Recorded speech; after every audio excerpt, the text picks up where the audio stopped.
একজন কসাই, এ কেমন কসাই, কি আমল তার, যে আমল দিয়া আমি পয়গম্বর মুসার সাথে জান্নাতে থাকবে।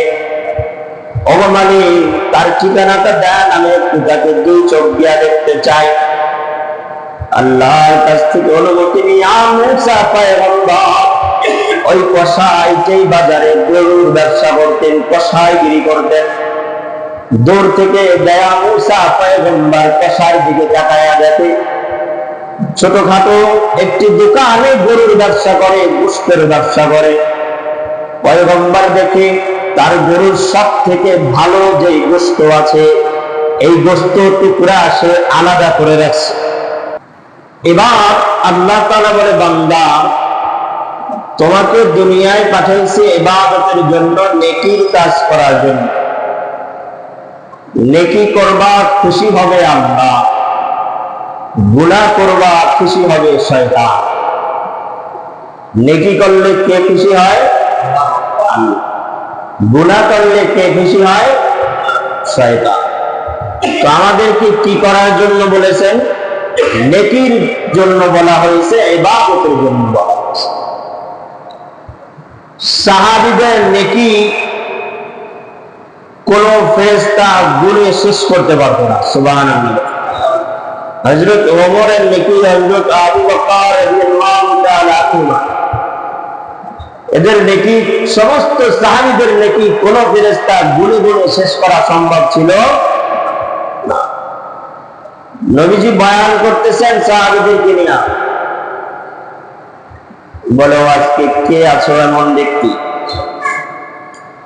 কেমন ব্যক্তি আছো, বলো না আজকে দিনের ভিতরে একটা সদকা করেছো। আবু বকর, লাব্বাইক ইয়া রাসূলুল্লাহ, আমি আজকে একটা সদকা করেছি। নবী বলে, বলো না এমন কে আছো, আজকে একটি জানাজার নামাজ আদায় করেছো। আবু বকর বলে, লাব্বাইক ইয়া রাসূলুল্লাহ, আমি জানাজার নামাজ পড়েছি। কেমন আছো, আজকে একটি অসুস্থ ব্যক্তিকে খেদমত করেছো, দেখতে গিয়েছো। আবু বকর বলে, লাব্বাইক ইয়া রাসূলুল্লাহ, আমি আবু বকর একজন অসুস্থ ব্যক্তিকে আজকে দেখেছি। নবী যতই নেকির কথা বলে, আবু বকর লাফ দিয়া বলে, লাব্বাইক ইয়া রাসূলুল্লাহ, এটা আমি করেছি আজকে। যে কথাই বলে না কেন, নবী যেই নেকির কথা বলে, আবু বকর বলে, আমি এটা আজ করেছি। আল্লাহর পয়গম্বর বলে, ও আমার উম্মতেরা রে, এই জন্যই আমার সাহাবীর নেকি কোন ফেরেশতা কোনদিন গুণে গুণে শেষ করতে পারবে না। সাহাবীরা এমন ভাবে নেকির কাজ করতেন, নবীর কাছে আয়েশা সাহাবীদের নেকির ব্যাপারে বিচার দিতেন। আমর ইবনে আউস রাদিয়াল্লাহু তাআলা, তার ছেলে আব্দুল্লাহ ইবনে আমর ইবনে আউস, তাকে বিবাহ দিয়েছেন ছেলেকে। দু একদিন যাওয়ার পরে আমর ইবনে আউস রাদিয়াল্লাহু তাআলা আনহু পুত্র বধূকে যায়া জিজ্ঞাসা করে, সন্তান, অপুত্রবধূ, তোমার কাছে আমার ছেলের সাথে তোমাকে বিবাহ বন্ধনে আবদ্ধ করাইলাম, বলো না আমার সন্তান, আমার ছেলেটা কেমন, তার চরিত্র কেমন, তার আখলাক কেমন। শ্বশুর তার ছেলের বউর কাছে জিগায়। আপনারা জিগাননি ছেলের বউর কাছে যে আমার ছেলেটা কেমন? এই সমাজে মানুষ জিগায়, বরঞ্চ মেয়েদেরকে, মেয়েটা কেমন, কেমন বউ পাইছ। কিন্তু এই সাহাবী তার পুত্রবধূকে জিজ্ঞাসা করে, ও পুত্রবধূ আমার ছেলেটা কেমন, তুমি একটু বলো না।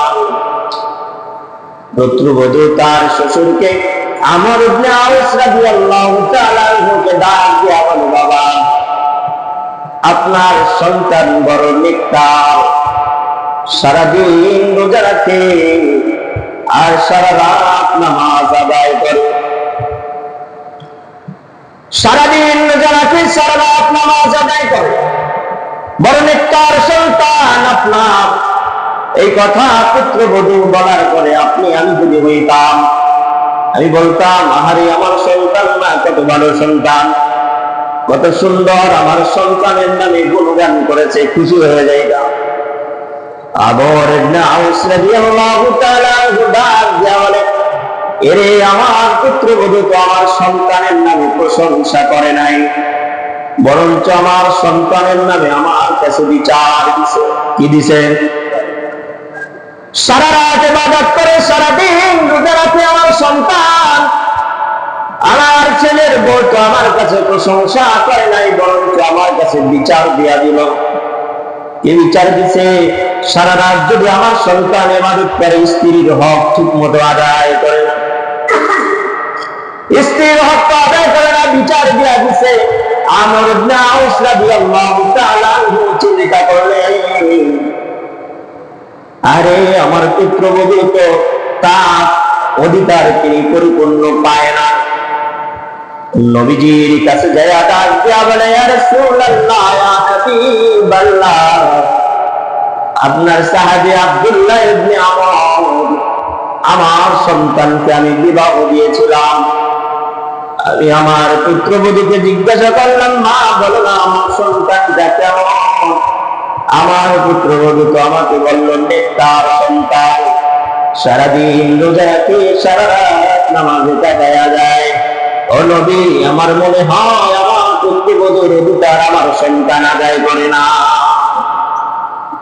অধিকার আদায় করে, আমার কাছে বিচার দিল। ইয়া রাসূলুল্লাহ, এভাবে যদি ঘরের ভিতরে সারা রাত ইবাদত বন্দেগী করে, তাহলে কি আমার সন্তানের সংসার ঠিক থাকবে? নবী গো তাড়াতাড়ি ফয়সালা করে দেন, সুস্থ একটা সমাধান দান করে দেন। আল্লাহর পয়গম্বরের নীতি ছিল, যদি তার কানে যদি কোনো বিপদের কথা, কোনো সমস্যার কথা যদি নবীর কানে পৌঁছে যাইত, নবীকে ডাকার প্রয়োজন ছিল না, নবী নিজ ইচ্ছায় যায় সমাধান চেষ্টা করতেন, সমাধান ঠিক করার। পয়গম্বর বলে, দুই ভাইয়ের ভিতরে যদি কোনো ঝগড়া লাগে, বা আত্মীয় স্বজনের ভিতরে যদি ঝগড়া লাগায়া দেয়, এইটা যে ব্যক্তি সমাধান করে দিবে, সারা রাত নফল ইবাদতের চাইতে উত্তম। সুবহানাল্লাহ। দুই ভাইয়ের ভিতরে ঝগড়া লাগে না, এটা যদি কেউ মিলায়া যায় নফল ইবাদত করতে, এটা উত্তম। সুবহানাল্লাহ। তো নবীজির কাছে যখন তার সাহাবী আমর ইবনে আউস বললেন, ইয়া রাসূলুল্লাহ, আপনার সাহাবী এটা করতেছে, কিছু সমাধান করে দেন, এভাবে করলে কিভাবে হয়? বিচার দিলেন কি নামে? ইবাদত করতেছে, তার জন্য বেশি বেশি ইবাদত করতেছে, এটা তো সমস্যা। আল্লাহর পয়গম্বর চলে গেলেন, আমর ইবনে আউসের বাড়িতে যায় বলেন, ও আব্দুল্লাহ, যায় যদি বলে যে তোমার বাবা আমার কাছে বিচার দিয়েছে, তাহলে কি জিনিসটা আরো উচ্ছৃঙ্খল হয়ে যাবে। সে কথা না বলে নবী ডাক দিয়া বলতেছে, ও সাহাবী, ঠিক মতো করে ইবাদত বন্দেগী করো। কি বলতেছে?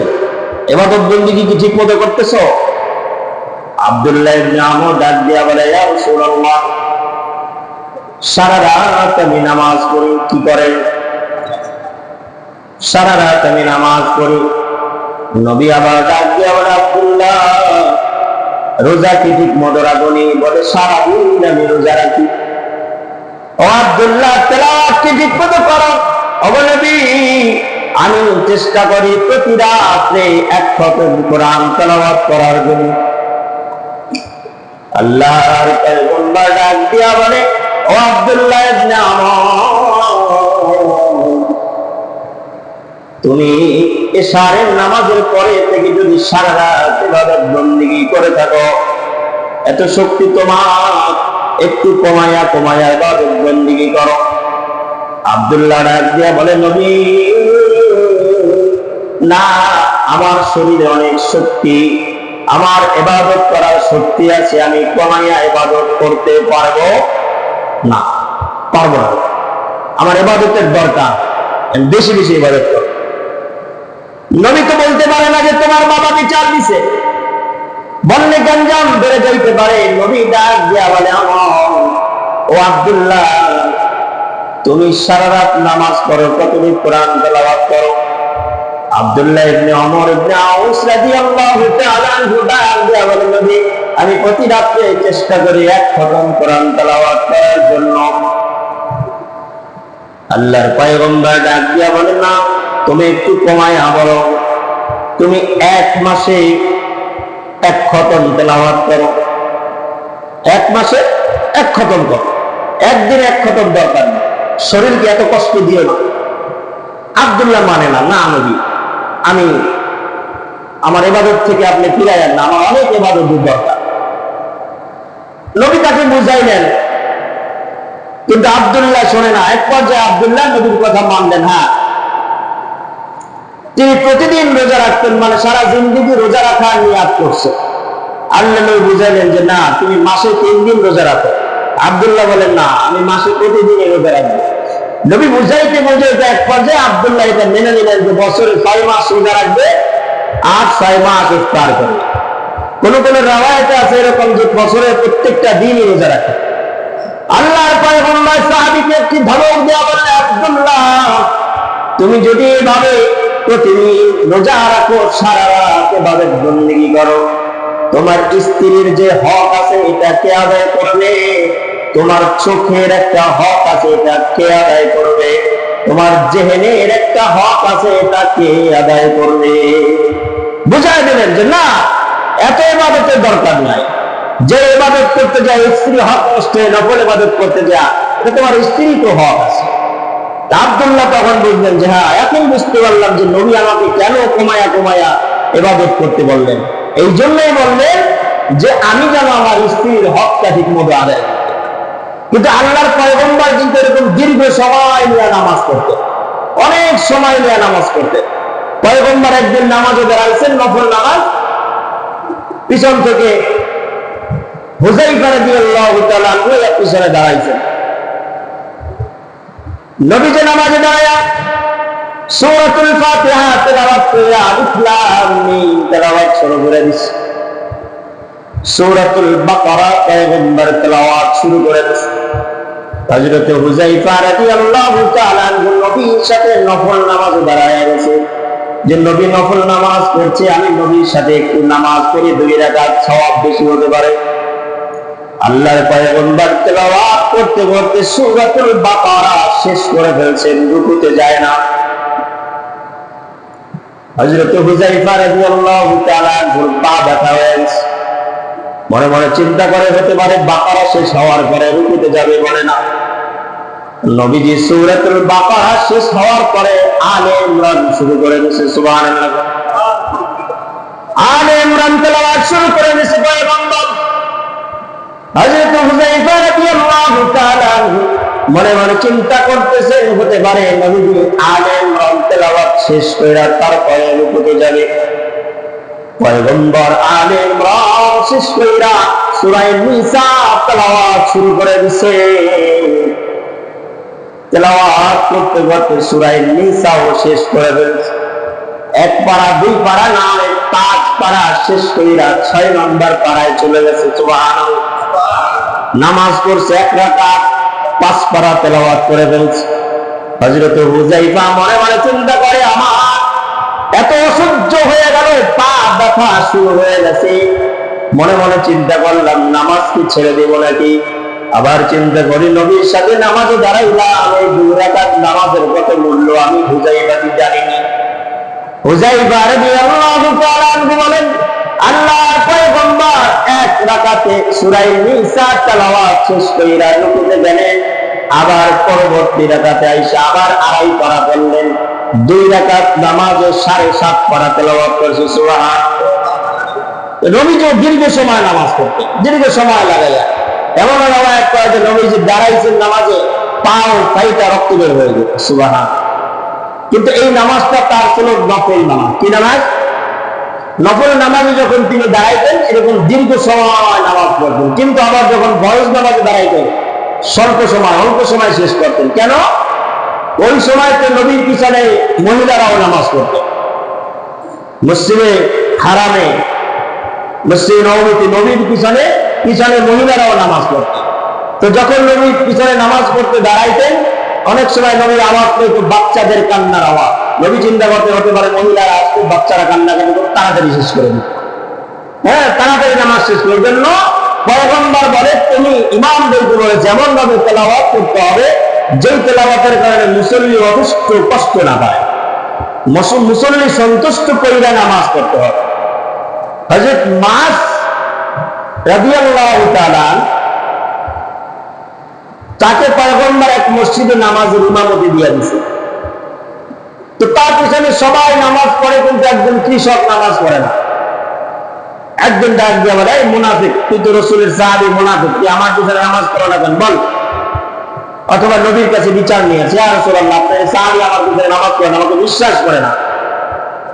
সাহাবী ডাক দিয়ে বলে, পয়গম্বর কিভাবে আপনার এই সাহাবীর পিছনে আমি নামাজ পড়বো? তো নামাজের সূরা অনেক বড় বড় পড়ে, আমি সারাদিন কৃষি কাজ করি, আর আপনার এই সাহাবী বড় বড় সূরা তেলাওয়াত করে, তাতে আমার কষ্ট হয়, এই জন্য তার পিছনে আমি নামাজ পড়ি না।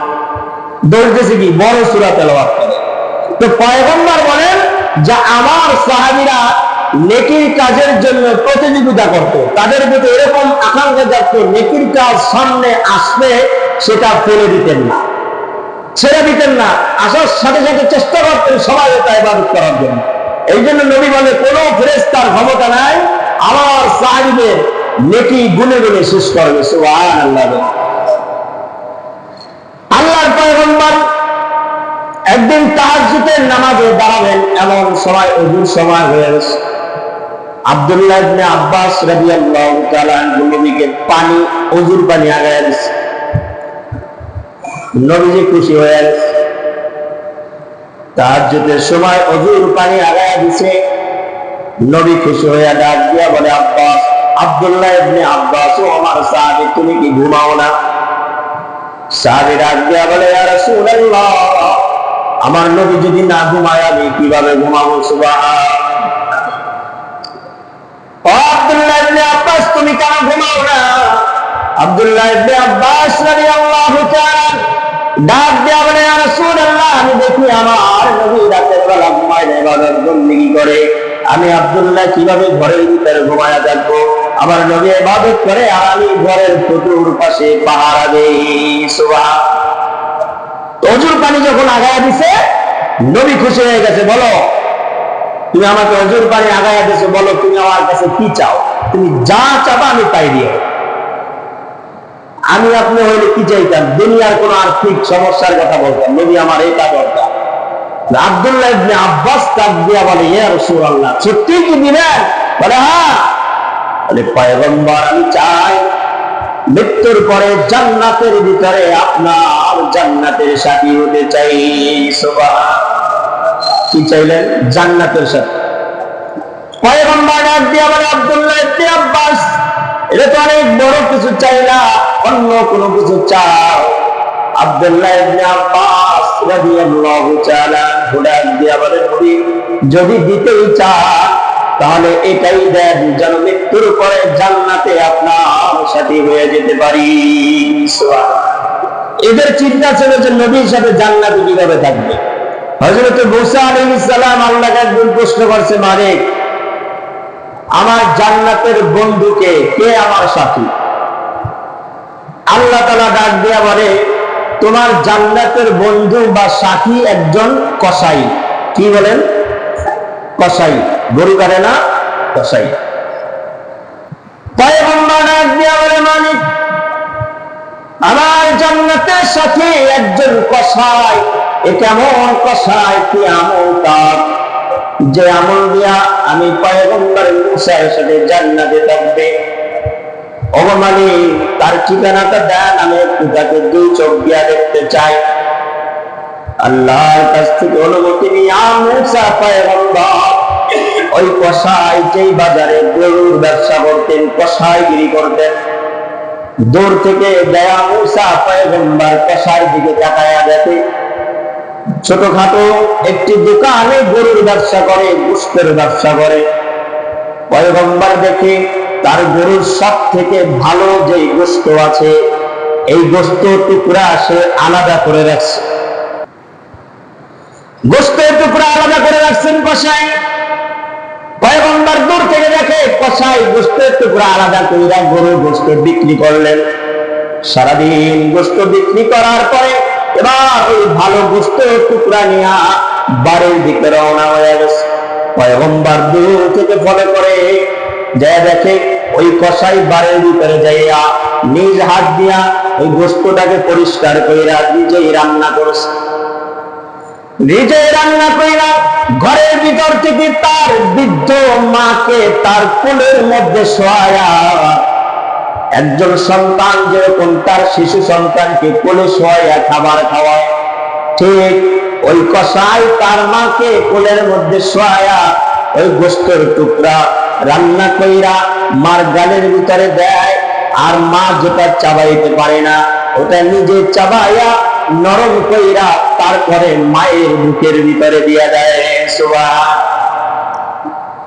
এবার গোশত খায় আর মা চোখের পানি চাইরা মালিকের কাছে দোয়া করছে, মালিক, আমার সন্তান আমাকে এমন ভাবে খিদমত করেছে, আমি আমার সন্তানের উপর খুশি হয়ে গেলাম।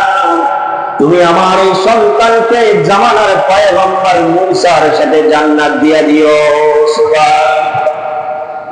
এই মায়ের দোয়াকে আল্লাহ তাআলা এমন ভাবে কবুল করেছেন। আল্লাহ বলে, ও মূসা, তোমার সাথে তোমার জান্নাতে বন্ধু হবে এই কসাই। সুবহান। তো নেকির প্রতিযোগিতা করতে হবে। দোয়া করছে, মা কবুল হয়ে গেছে আল্লাহর কাছে। পয়গম্বর এবার আব্দুল্লাহ ইবনে আব্বাসকে ডাক দিয়া বলে, তুমি আমার কাছে চাইলা জান্নাতে থাকতে, আমি দেওয়ার কথা বলেছি, যাও তুমি আমার সাথে জান্নাতে থাকবা, কিন্তু শর্ত হলো বেশি বেশি সেজদায় নত হয়ে যাবে। সুবহান। কি করতে হবে? বেশি বেশি সেজদায় নত হতে হবে। যত বেশি সেজদা দিবা তত কাছে থাকবা আমার। সুবহান। যত বেশি বেশি সেজদা দিবা জান্নাতে তত কাছাকাছি আমার থাকবে। সুবহান।